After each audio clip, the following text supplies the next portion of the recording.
was unlike my high school experience and probably unlike yours. There are a couple of things that support this curriculum, and those are our shopping period and our grading options. So the shopping period is the first 2 weeks of every semester, and during those 2 weeks, you get to sit in on any class that you want to take. Sit in on the class and listen to the professor. See if his or her teaching style matches your learning style. Or maybe you want to take a look at the syllabus. And if you notice that you've read 6 out of the 7 books you'll be reading that semester, been there, done that. Maybe you want to spend your time doing something different. Or maybe you notice that that class is a final exam, the same day as a final exam for one of your other courses. And you want to save yourself the stress and take one of those classes another semester. So it's really about creating a balance and ensuring that you're in classes that you love. Brown students have no excuse whatsoever not to love their classes. 1, because they're choosing all their classes. And 2, they have these 2 weeks to test drive these classes before enrolling in them. So Brown students are consistently ranked the happiest students in the country. Every year, look it up, Princeton Review, happiest students in the country, Brown University, number 1.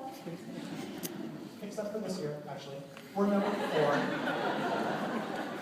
But I have a good reason for that. All right. When I was a student a few years back, we knew we were the happiest students in the country. We knew that. But then we realized that's the happiest we're ever going to be. For the rest of our lives. And that made us sad. So we dropped down just a little bit. The other thing that helps support this curriculum are our grading options. When you take a class at Brown, you have 2 ways in which you can get evaluated. The first way is our standard ABC no credit option.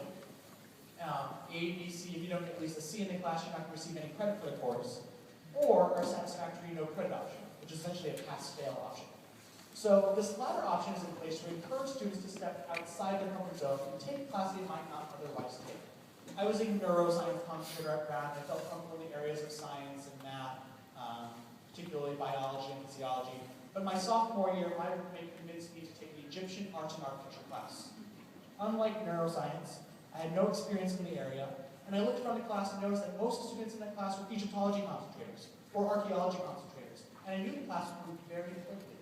So I took that class pass-fail. It allowed me to learn for the sake of learning, but I wasn't worrying with the grade day in and day out. Students are typically taking 1 in 6, 1 in 7 classes pass-fail, so it's not something they're doing for all their courses, but rather a tool that we provide so students can explore and try new things.